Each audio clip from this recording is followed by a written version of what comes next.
Hello and welcome, I'm Thomas Porteous and you're watching NewsX World. Let's take a look at some of the top stories this hour. The United States and the European Union have reached the trade deal framework, ending a months-long standoff.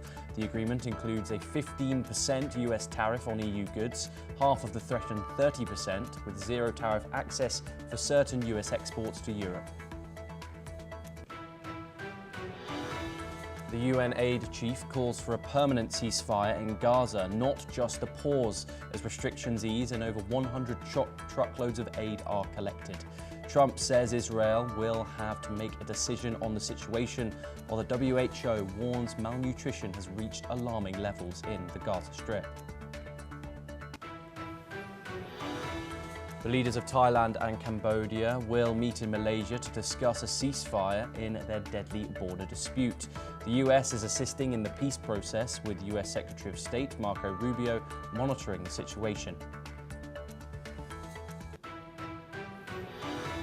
Top US and Chinese economic officials will resume talks in Stockholm today to address long-standing economic disputes at the heart of the trade war. The talks aim to extend a truce by 3 months and prevent sharply higher tariffs.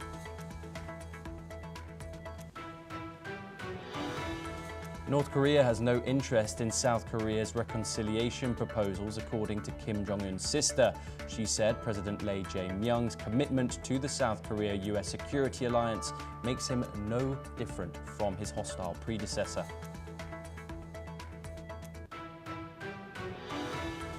3 people have been killed and others injured when a passenger train derailed in southwestern Germany yesterday.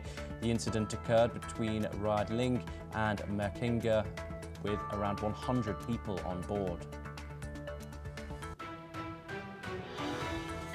Yemen's Houthis have threatened to target any ships linked to companies doing business with Israeli ports, regardless of nationality. The group stated this is part of the 4th phase of their military operations against Israel. Heavy rain in northern China has caused landslides and flooding, with over 4,400 people relocated. China has allocated 50 million yuan for disaster recovery in Hebei as extreme weather continues to impact Beijing and surrounding areas.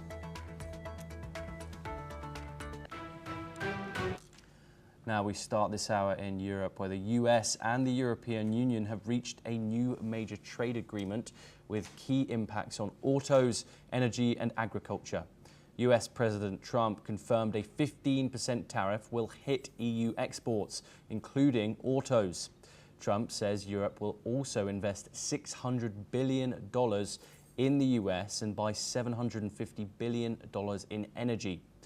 The European Union will also purchase US military equipment. Let's take a look at what the US president said on the deal. Very important, they're going to purchase $750 billion worth of energy. So that's going to be great. And $600 billion worth of investments into the United States over and above what they have. I think we both wanted to make a deal. You said something that is very important. It's going to bring us closer together. I think this deal will bring us very close together, actually.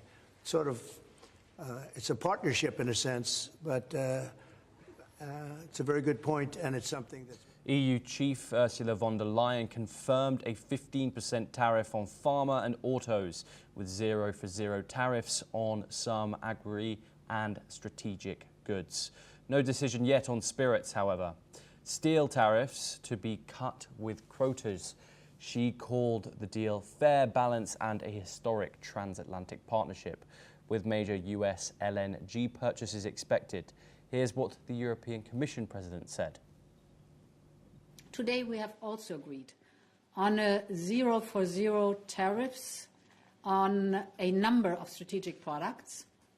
This includes all aircraft and component parts, certain chemicals, certain generics, semiconductor equipment, certain agricultural products, natural resources and critical raw materials. and we will keep working to add more products to this list. Italy's Prime Minister, Giorgia Meloni, has called the deal decisive and positive, while German Chancellor Merz welcomed it as avoiding trade escalation and protecting Germany's key interests. President Trump says the US is finalizing tariff-linked deals with several countries, including China, Thailand and Cambodia, with most deadlines set for August the 1st, excluding steel and aluminium. We're now joined by Spencer Critchley, who's a communication strategist. He joins us live from California. Spencer, this has been a long-running saga. The US and the EU finally agree on a trade deal in Scotland. What more details can you give on this?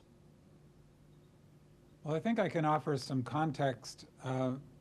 I'm surprised to see some mainstream media outlets describing this as a victory for Trump and therefore for the United States, when I would say it would be more accurate to describe it as less awful than it would have been if the Trump tariff had stayed at 30%. But 15% is still far higher than it was. The average reciprocal tariff that the United States has with Europe and other countries, I believe, is about 2.4%. So going up into these numbers like 10%, 15%, 19% against the Philippines recently, or as high as 30% and more, is not a good thing. It's going to end up being paid for by American consumers and American businesses.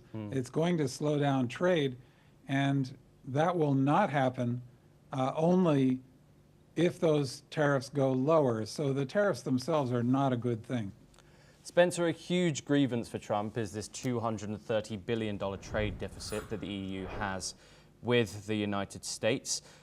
In turn, Ursula von der Leyen, during these discussions, did speak of, quote, rebalancing the relationship. Was this just to align with Trump's language and strike a deal faster? I think so. One of the embarrassing new features of international relations during the second Trump administration in particular is that foreign leaders have obviously learned that they need to flatter Trump shamelessly, as Ursula von der Leyen did today, and as other leaders have been doing routinely recently. And, you know, if you're actually strong and successful and confident, you don't need to be flattered. So this is not a sign of strength on Trump's part. It's a sign of the weakness of his tender ego. And, you know, to hear the head of the EU using these words like it's a strong, huge deal, using this Trumpian vocabulary, and describing him as a tough negotiator, this is obviously not what she or any of these other leaders think. I think she tipped her hand as to what she actually thinks when she described that one of the key benefits to this deal is that it promises to restore stability and predictability, which is at least an indirect reference to the hysterical volatility we've seen with Trump constantly changing his mind. Yes, indeed, Spencer. Thank you very much. You are staying with us for more tariff-related updates. US President Donald Trump has announced that the US is very close to reaching a trade deal with China, though he provided few details on the breakthrough. Speaking in Scotland, Trump said the two countries spoke about it briefly, emphasizing that it's still a work in progress. Let's take a listen in. We're very close to a deal with China. We really sort of made a deal with China. We'll see how that goes. Now, today in Stockholm, Sweden, US and Chinese officials are set to resume trade talks, aiming to extend the current tariff truce for another 3 months. The focus will be on preventing further escalation of the trade war, especially concerning tariffs on goods like semiconductors and rare earth minerals. According to reports, China and the US are expected to agree on a 90-day extension of their tariff pause during the upcoming Stockholm discussions. Both sides are looking to avoid new tariffs and are working to address the broader economic disputes that have shaped their strained trade relationship. We're once again joined by Spencer Critchley to discuss this in further detail. Spencer, President Trump says the US is very close to a trade deal with China. However, what do you think if these reports of a further 3-month pause turn out to be true? Well, I guess the pause is good. And once again, we're looking at a terrible alternative versus a less bad alternative. And, the less bad alternative is presented as a victory. Speaking of China in particular, it's a frightening example of the opportunities I believe the Trump administration is squandering. While China is leaping ahead in solar panels, other forms of alternative energy, electric vehicles, all kinds of other forms of advanced technology, and its government is spending enormous sums funding research. The United States is doing the opposite. Trump is attacking alternative greener energy, which is obviously necessary for the future, not just to protect the environment and slow climate change, but because of the enormous amounts of energy that will be demanded by AI and other needs in the future. Trump's also hostile to electric vehicles. And meanwhile, he's trying to bring back sort of 1950s, 1960s style manufacturing, the economy of his youth long ago, to the United States. So while he's chasing the past, China is investing in the future. And I think that this does not bode at all well. And trying to fix any kind of trade imbalance, just like with Europe, by imposing these tariffs strikes me also as exactly the wrong way to go. In many cases, these trade deficits that the United States has with other countries are actually to America's advantage. If the other country is providing lower profit margin goods to us at lower costs than the United States could or would want to match, it's like a large corporation outsourcing many of the inputs it needs to lower cost suppliers. It would be foolish for that corporation to bring everything in-house. It would actually shrink the profits of that corporation. And with countries trading each other, it's very similar. But Trump seems to have this simplistic view of trade deficits, and from his point of view, money going out is bad, money coming in is good, and that's about as far as his understanding seems to go. Spencer, as we previously just discussed, leaders have realized that they do need to flatter Trump in order to get deals over the table. However, China here is different. China faces a different deadline to the other countries of August the 1st. What leverage does China have over the United States? What makes China a sparring partner with the United States in regards to this tariff war? Yes, I think that's a very good point. China's negotiating position is very strong. To some extent, of course, China does depend on the United States as a gigantic market, since about 70% of the U.S. economy is consumption, and China provides a great share of the consumer products going into the United States. But on the other hand, China, as I was just saying, is outpacing the United States at the moment in many key industries. It's rapidly moving away from its recent history as a low-cost producer of consumer goods and low-cost inputs to more advanced economies, and investing heavily and seeing the payback from advanced technology and higher value-added industries. Also, I think China has shown a willingness to bear pain over the long term in order to achieve its objectives. Of course, they have a great advantage living under an authoritarian government, since the complaints of the people of China matter very little. The United States, as a democracy, can't bear that level of pain the same way. And I think, frankly, many Americans, aside from the fact that they do still at least live in a democracy, have just become unused to having to deal with long-term hardships. So all of those things mean that China is in a stronger negotiating position even than the European Union might be, since they've been suffering from poor economic growth lately, and they also have to worry about Trump's threats to reduce his commitment to NATO or even abandon NATO. Yes, indeed, Spencer. Do stay with us. We have some more updates to discuss. We now move over to the Indo-Pacific, where Cambodia and Thailand will hold talks in Malaysia today to end days of deadly border fighting. Both leaders are expected to attend, with over 30 people having been killed and more than 200,000 people being evacuated in the 5-day conflict. Thailand's acting Prime Minister Phum Tham says Cambodia is not acting in good faith. He also said that the United States, China, Malaysia have reached out to help and they don't want to see violence. He made the remarks while leaving for peace talks in Malaysia. Meanwhile, Cambodia accuses Thai forces of using artillery airstrikes and cluster bombs on sacred sites. Thailand claims Cambodia fired into civilian areas. Let's have a look at what the Cambodian Ministry of Defense spokesperson had to say. អញ្ចឹងពាក់ព័ន្ធទៅនឹងការប្រយុទ្ធគ្នារវាងកងទ័ពកម្ពុជាហើយនិងថៃដែលយើងទទួលការឈ្លានពានពីកងទ័ពថៃហ្នឹងឯកឧត្តមប្រធានាធិបតី Donald Trump លោកចង់ឃើញការឈប់បាញ់គ្នាភ្លាមហើយនឹងចង់ឃើញសន្តិភាពកើតមានរវាងប្រទេសទាំងពីរជាការឆ្លើយតបសម្ដេចមហាបវរធិបតីនាយករដ្ឋមន្ត្រីលោកបានបញ្ជាក់យ៉ាងច្បាស់ជាមួយនឹងឯកឧត្តមប្រធានាធិបតី Donald Trump ថាកម្ពុជាឯកភាពតាមសំណើឲ្យមានការឈប់បាញ់ភ្លាមនិងដោយឥតលក្ខខណ្ឌរវាង Meanwhile, US President Donald Trump has mentioned that Thailand and Cambodia want to make trade deals and negotiations with both countries are ongoing. He says the US will not make a deal if they are still in conflict. Talks with Cambodia and Thailand continue as part of the broader trade strategy. Let's take a listen in to the US President.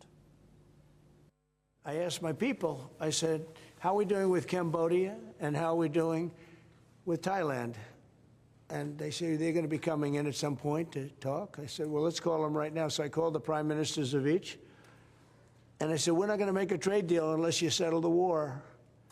A lot of people are killed, you know that, in a short period of time. The border, they're fighting pretty like wild. And I spoke to both of the prime ministers, and I think by the time I got off, I think they want to settle now. I know they're meeting today or tomorrow, and we're going to work with them. Marco Rubio's working with them also, his people, and him. I think we're going to get that. That would be a great thing. Now we're once again joined by Spencer Critchley. Spencer, the United States has been vocal about wanting to help mediate this conflict. However, both the Southeast Asian countries have agreed on Malaysia to mediate this conflict as the current head of ASEAN.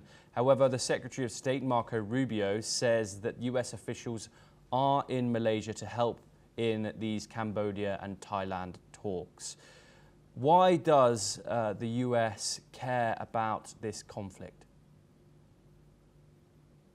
I'm glad to see, the U.S. Coming out on the side of peace wherever it does that, and I hope this proves to be successful. I'm concerned that by Trump following his usual practice of making unilateral threats and trying to get other countries to bend to his will, it either could backfire in the short term or in the long term, since over time I think it's virtually guaranteed to breed resentment, not just in this dispute, but in many other situations around the world, including relations with close allies like Europe, as we were just discussing. I think that Trump's particular preference, and I don't think there's anything wrong with this, is to be doing trade with both of these countries, and he sees conflict as getting in the way of that. And again, I agree with him on that, and I think, frankly, this border dispute between them, not that I'm anything like an expert in this part of the world, but it strikes me as similar to so many disputes among nations, something that has nothing to do with the interests of the people of either nation, but and a great deal to do with the leadership of both nations. And in this case, with disputes between two patriarchs, one in Thailand and one in Cambodia, neither of them still in office, but both running powerful families. And so we see once again a case of nations being run for the benefit apparently of a few powerful people at the top while the people of both of those nations suffer. It's a fond dream, but I would really like to see at some point in the future of the world an alliance amongst just the people of all of the nations of the world who finally decide they've had it with this and they're not buying this routine coming from whoever it is that happens to be running the country at that particular point for their interests as opposed to the interests of their people. Spencer Critchley, thank you very much. Always a pleasure having you on the programme, as always.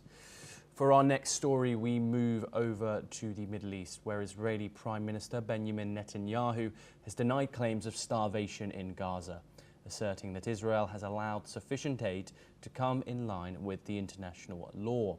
Speaking at a conference in Jerusalem, he insisted Israel is addressing humanitarian needs. This comes after Israel announced a daily 10-hour pause in military operations and established new aid corridors, as Jordan and the UAE conducted rare airdrop supplies into Gaza, parachuting 25 tons of aid. However, some aid deliveries reportedly caused injuries due to falling boxes. Let's listen in to the Israeli Prime Minister.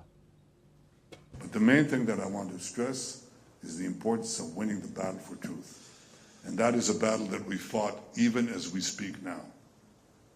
Israel is presented as though we are applying a campaign of starvation in Gaza. What a bold-faced lie.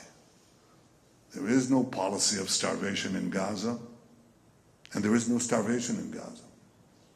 We enable humanitarian aid throughout the duration of the war to enter Gaza. Otherwise, there would be no Gazans. And what has interdicted the supply of humanitarian aid is one force, Hamas. Again, the reversal of truth. Hamas robs, steals this humanitarian aid, and then accuses Israel of not supplying. Meanwhile, Brigadier General Efi Defrin also supported Netanyahu's comments and dismissed starvation claims as false and deceptive, blaming Hamas for misinformation. Let's take a closer look at what he said. אני אומר עוד פעם, על פי המדדים שמצויים בידינו, אין הרעבה ברצועת עזה. זה קמפיין שקרי שמנוהל על ידי חמאס. לצערי, כלי תקשורת בישראל ובעולם מעדדים את הקמפיין השקרי הזה. זה לא נכון, זה משומש כנגדנו, כדי לפגוע בנו. אנחנו נמשיך להפיץ מזון לאוכלוסיית עזה, כדי שתגיע לכתובת הנכונה, וכדי למנוע את זה מחמאס, כדי להיערך. On the other hand, Hamas leader Khalil al-Hayya called ceasefire talks meaningless under current blockade conditions and demanded immediate, unhindered aid access. Here's what he said. لا معنى لاستمرار المفاوضات تحت الحصار والإبادة والتجويع لأطفالنا ونسائنا وأهلنا في قطاع غزة، وإن إدخال الغذاء والدواء فوراً وبطريقة كريمة لشعبنا هو التعبير الجدي والحقيقي عن جدوى استمرار المفاوضات. Now we're joined by Shruti Dasgupta, who is an international affairs expert. She joins us live from New Delhi to discuss these developments from the Middle East. Shruti, thank you very much for joining us.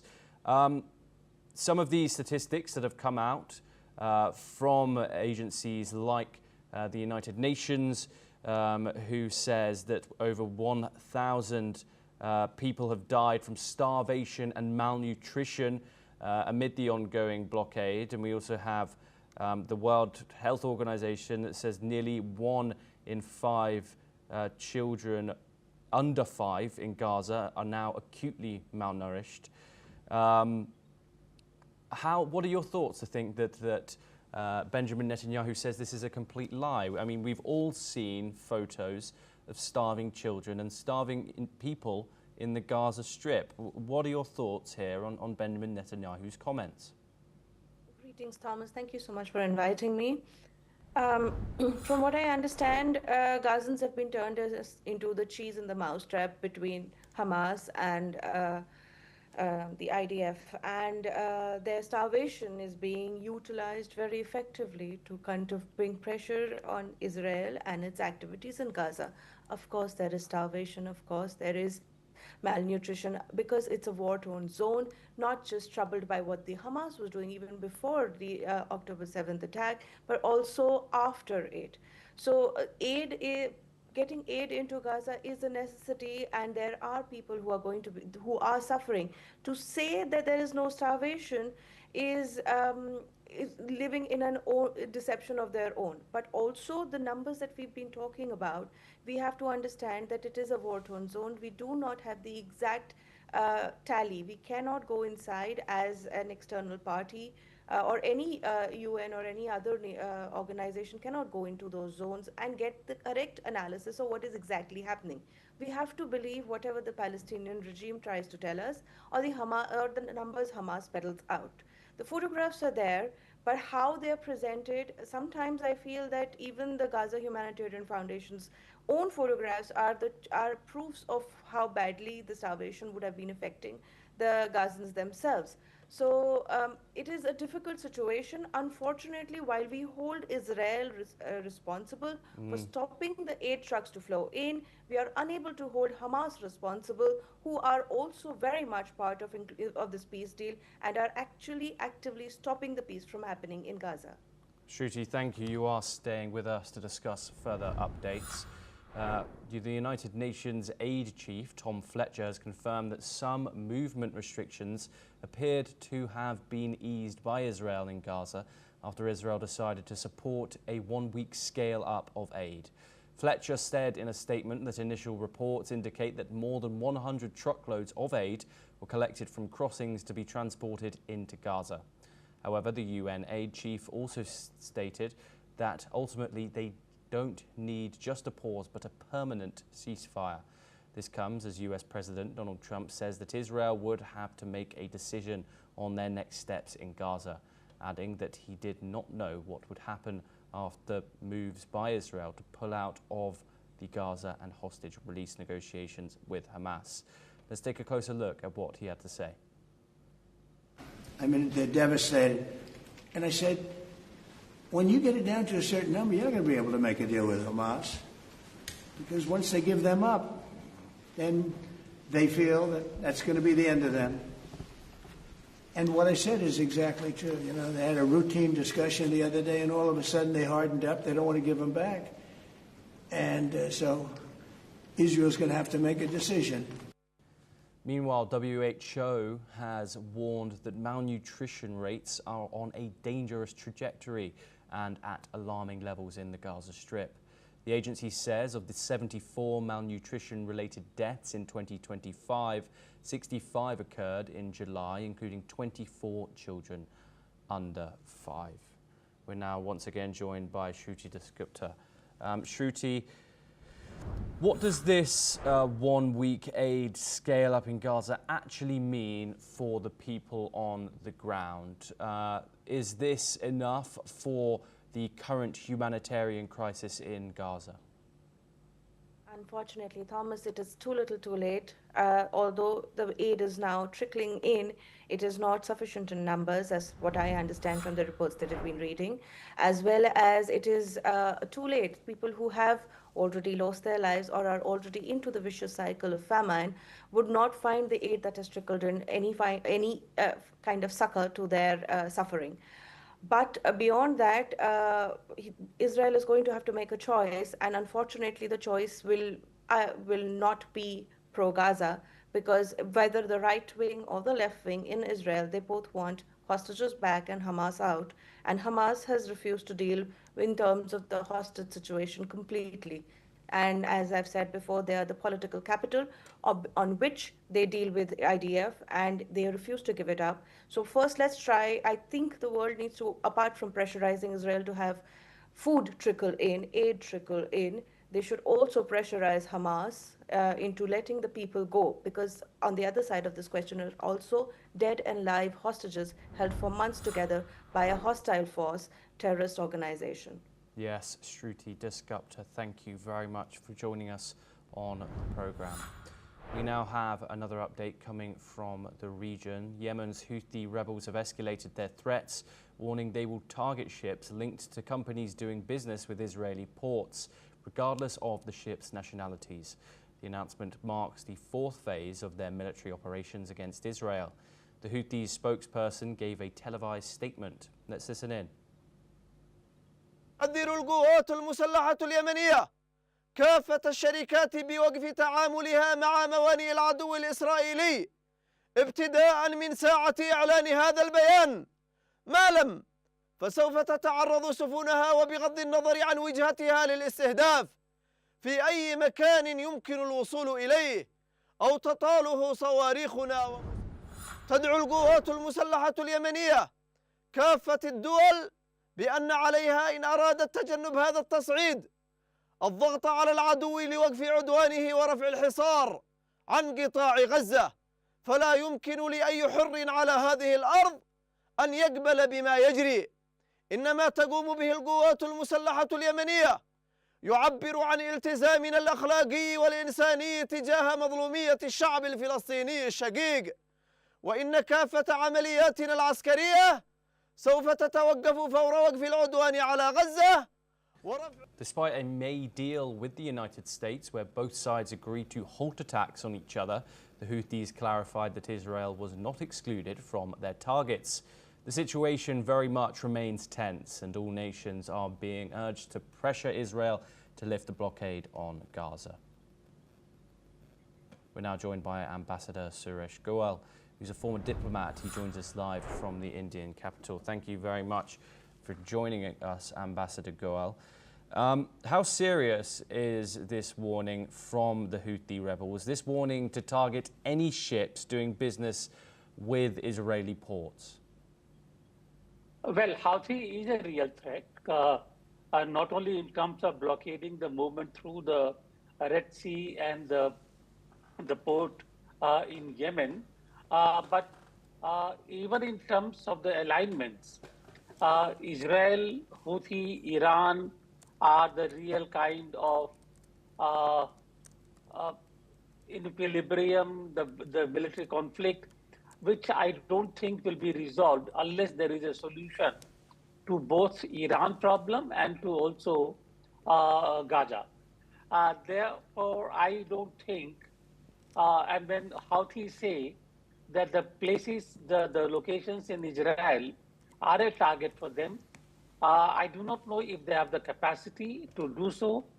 They have done it before, but attrition, I'm not aware of how much attrition has taken place in the capacity. But if they have the means, if they have the capacity, they are quite likely to do so. And this is the real threat that we face in the area.